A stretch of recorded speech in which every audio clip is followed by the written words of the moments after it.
Today on Investigate TV Plus, transgender youth and their families navigate a changing landscape of healthcare laws across America. I'm Tisha Powell. And I'm Lee Zurich. We explore shifting state laws and hear from two dads forced to make a choice. Plus, our daughter had come to us and said that she was confused about her sex, that she no longer felt like a girl. Our in-depth coverage continues with two mothers with differing views. I'm just so proud of my child.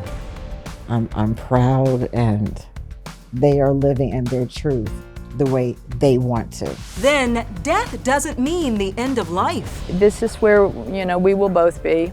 Why a couple decided to grow a family legacy from their ashes. And a very good boy goes from 4 legs to 4 wheels.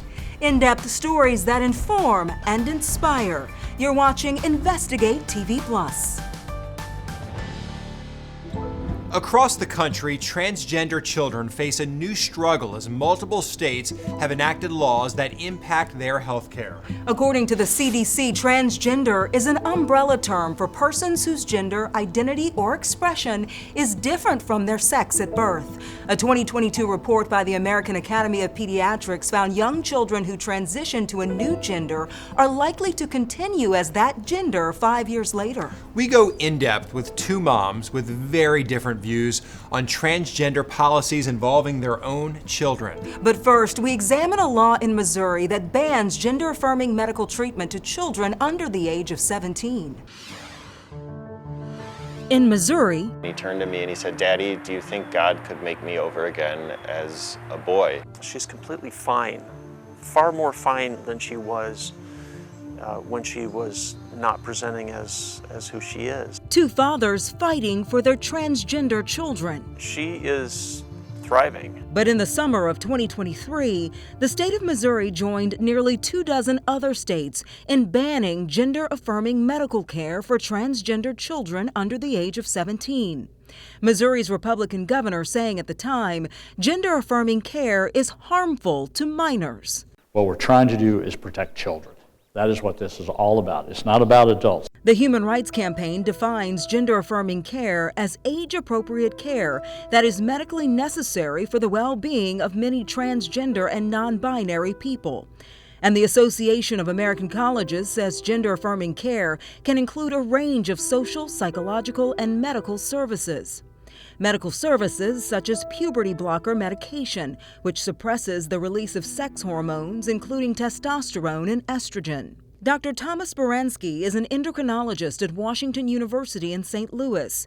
He says puberty blockers are nothing new to medicine. The gender-affirming hormone therapies, we've been doing this in the medical field for more than 50 years.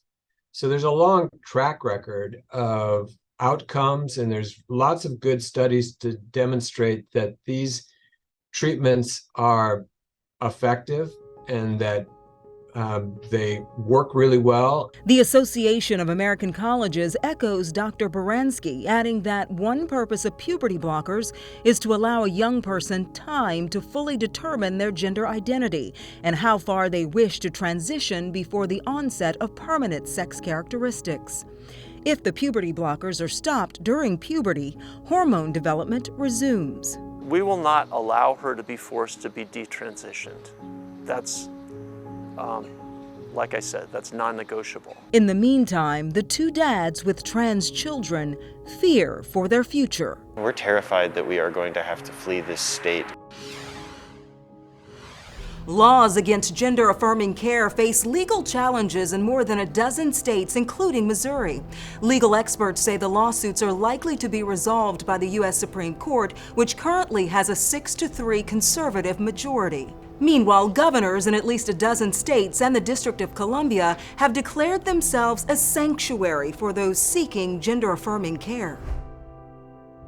Transgender policies in kindergarten through 12th grade schools. How do you address names and pronouns? What can and can't be taught? Reporter Peter Zampa continues our in-depth coverage with two mothers, both with children questioning their gender identity, but with differing viewpoints on what's best for their child. In Florida, there's a movement led by parents and politicians to stop schools from affirming the identities of trans students. I spoke with January Littlejohn. She says her kid began questioning their identity in 2020, and then the school began socially transitioning them without her knowledge. Our daughter had come to us and said that she was confused about her sex, that she no longer felt like a girl. And when school started, she got into the car and said, "Mom, I had a meeting today at school and they asked me which restroom I wanted to use." I immediately contacted the guidance counselor at school. They could not give me any information about the meeting they had with my 13-year-old daughter because she was now protected by a non-discrimination law. And you sued Leon County School District in 2021. Why did you do that? They couldn't show her photo in the yearbook without my signature, but they can socially transition her. Why were the schools unilaterally cutting parents out of these critical decisions being had with no due process? She is free of any kind of sex confusion whatsoever. These children need the gift of time. Some say January's lawsuit sparked Florida's Parental Rights in Education law, also called the Don't Say Gay law. It bans the talk of gender identity in kindergarten through 3rd grade, and it restricts talk of gender identity in grades 4 through 12. The conversation is going to be had anyway because there are youth that are who they are and they're not going to apologize for it. We already have so many of our intersections that are rejected. Nadine Herring is an educator of 30 years and a mother of 4. I met up with Nadine outside Philadelphia to hear her family story. What was your reaction when your child expressed that they wanted to transition socially? My fear turned into just plain support. My being so careful and closing my child in a bubble. Who can know? What do I say? Well, I don't want you to wear that. It was hurting their spirit. How did your child's school handle the social transition?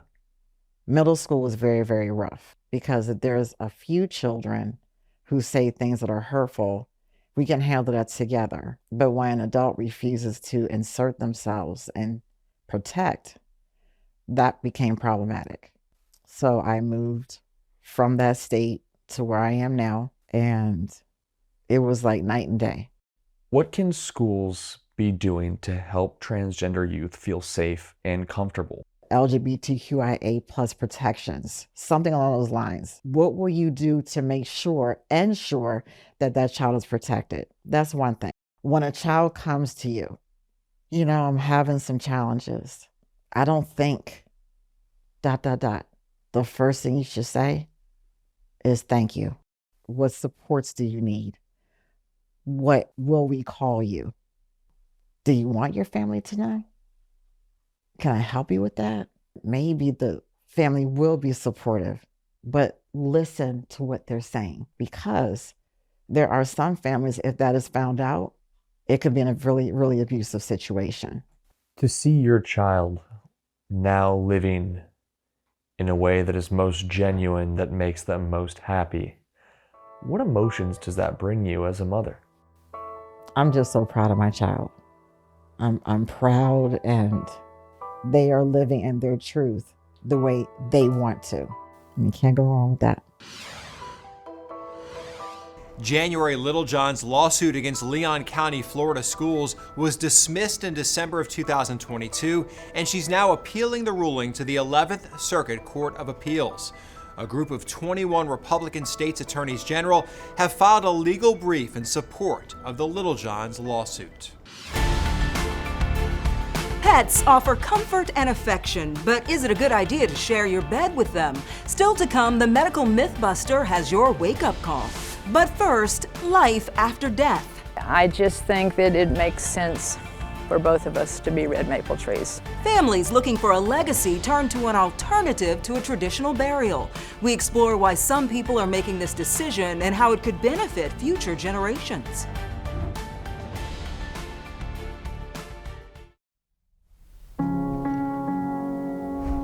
We call this Joe's tree.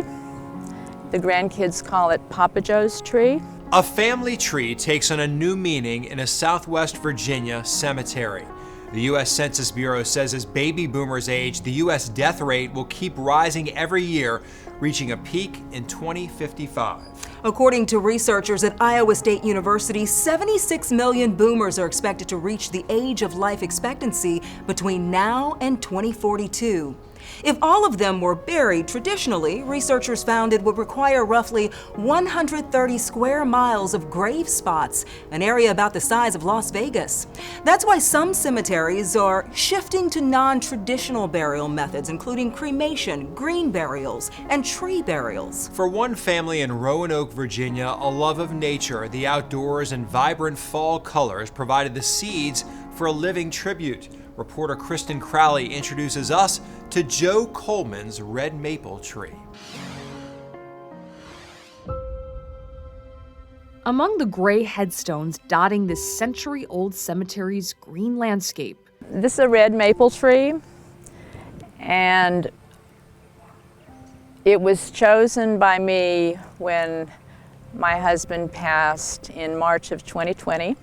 A living tribute to the life of Joe Coleman. When this tree was planted, I instantly wanted a destination outdoors that I could go to and talk to Joe. Kitty Coleman was married to her husband Joe for 50 years. I guess when people would ask me about Joe, I would always say that the smartest thing I ever did in my life was marry Joe Coleman. And people understood when they knew him. His friends and coworkers knew Joe as a longtime public school teacher and administrator who always had part of his heart in the classroom. A larger part of his heart was with his wife, whom he'd often spend time with outdoors on the local trails. Joe and I would literally spend many days hiking outdoors. That love for the outdoors is just one of the reasons why his wife says Joe decided to be a tree. It's a choice he began considering years before his death, when he was first diagnosed with cancer. We were lucky to have had a little bit of time to talk about these very tough conversations, make some challenging decisions, and we both decided that this was the option for us. I would get emotional during those tough conversations. But a majority of Americans haven't had those tough conversations. According to the U.S. National Funeral Directors Association, just 21% of people have discussed their funeral plans with family, even though 2/3 acknowledge the importance of doing so. If you think about it for just a little bit today and make a commitment, you won't ever have to think about it again. Don Wilson is the president of Evergreen Memorial Trust. There's been a lot of people that say that's a cool idea. Don says they had been fielding calls from people who were looking for another option from traditional burial or cremation. He says they became aware of a biodegradable urn, which helped plant the seeds for Evergreen's Be a Tree program. We've probably got 40 trees in the program, and that many more that have been pre-arranged and pre-planned. The program at Evergreen involves a biodegradable urn buried beneath a tree. Many of the trees tell part of a person's life story or show some aspect of their personality. I forget the family's name, but Dad was a big man. Strong man, and they wanted an oak tree for Dad because that fit him perfectly. And these are the 3 grandchildren. In the meantime, Kitty continues to tend and care for Joe's red maple, and she knows that someday she will once again be by his side. I purchased the space adjacent to him because I will definitely be a tree as well. And Kitty hopes one day a family tradition will take root between their trees. I foresee generations of Colemans gathering around my husband's tree and my tree in years to come. According to the website Parting, families looking to bury their loved ones can expect to pay an average of $7,000 to $10,000 for a traditional burial, which includes the casket, burial, and installation of a headstone. Officials with the cemetery we spoke to say a tree burial there costs around $5,000. but that does not include the cost of cremation or any other expenses related to the funeral home. Still to come, sit, stay, skate. When he was like 2, Tom said, oh, he can probably like skateboard. Pet owners inspired to bring happiness to a man and their bulldog. But first, restful sleep or a rough night? The medical Mythbuster weighs the pros and cons of sharing a bed with your pet. Our in-depth coverage continues. You can get connected to Investigate TV Plus on all social media platforms.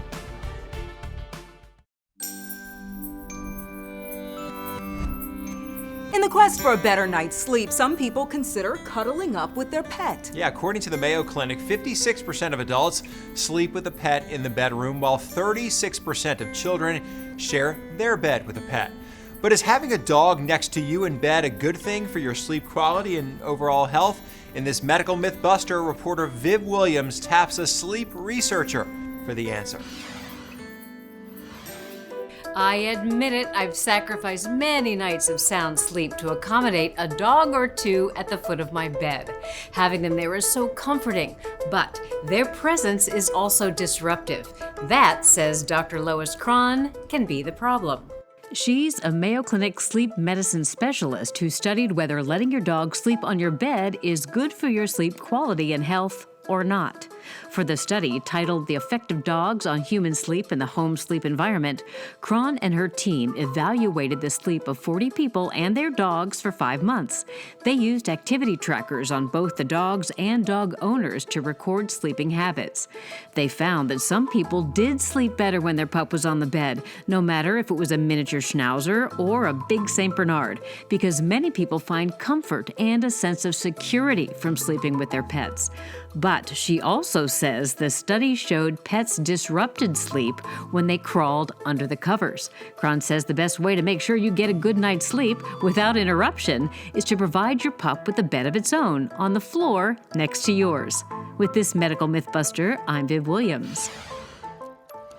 That's never going to happen at my house. My husband has serious allergies, so no Louie in the bed. Louie's not. Maple is in our bed, our dog, and we need to listen to that because Maple defines where Maple wants to sleep in the bed. We need to probably tell her where to go. So she's running the place. She is in charge. Maple runs the house, no doubt. All right, up next. He's a pretty inspiring four-legged pup. Bruce the Bulldog is the best doggone skater in the South. This is a story you'll want to sit and stay for.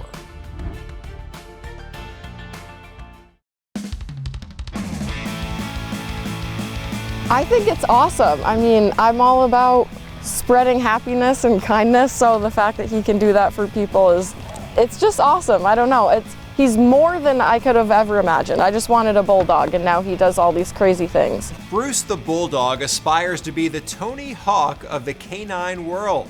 It's not every day you see a skateboarding bulldog. Bruce's owner says he picked up the skill about 4 years ago and he hasn't paused since. Reporter Sam Bowman hits up the local skate park in Savannah, Georgia, where Bruce inspires his owners and others to feel joy. Brew, you want to get out? Jared Jordo and her bulldog Bruce are the best of friends. He's just been honestly the best part of my life. Let's go, come on. So perhaps calling them best friends may be underselling it. I don't know, he's like a human. I know it sounds crazy. But that isn't the craziest thing about Bruce. Happy birthday to you. We throw on birthday parties. Birthday to you. No, even a bit crazier than that.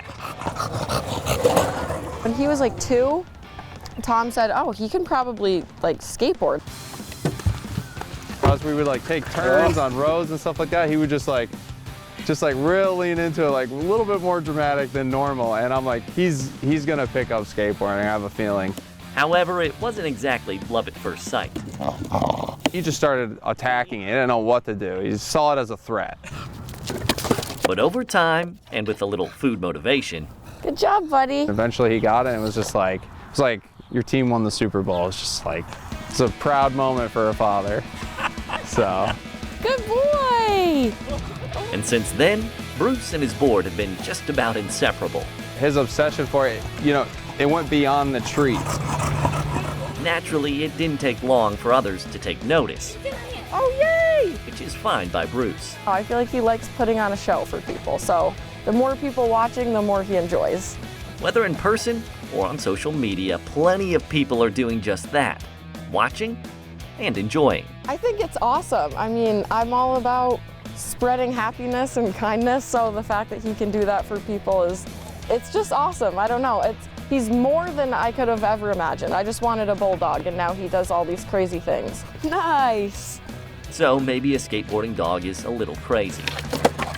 But perhaps even crazier than that is realizing we could all stand to be a little bit more like Bruce. We could kind of live in this day-to-day where it's just like one thing after another. And you're just kind of going through the motions, but when you see, I feel like when you see Bruce out there skateboarding and he's loving every single second, people really start to feel like if they sit back and understand it, it's like just enjoy every single moment, every single second you have to be on this earth, I guess, so yeah. He's a pretty inspiring four-legged pup. Come on, sweet. All right, this is interesting. According to the website WAG, bulldogs are one of the few breeds that jump on skateboards and shred. That's because they have a low center of gravity, which makes it easier for them to control their weight and balance on a skateboard. So he's built for this. He's got a lot of weight, right? Yeah. So he's definitely built. He was great on the skateboard, though. Yeah, That's he gets impressive. his exercise in. Adorable. I love it. Very cute dog. All right, that's it for us on Investigate TV Plus. I'm Lee Zurich. And I'm Tisha Powell. Thanks for watching. On the next Investigate TV Plus, working 4 days a week might sound attractive. Do you think it's the future? I hope it's the future. But the expert we spoke to warns it's not necessarily good business for everyone. We take an in-depth look at a company that's tested the idea and what it takes to make it work.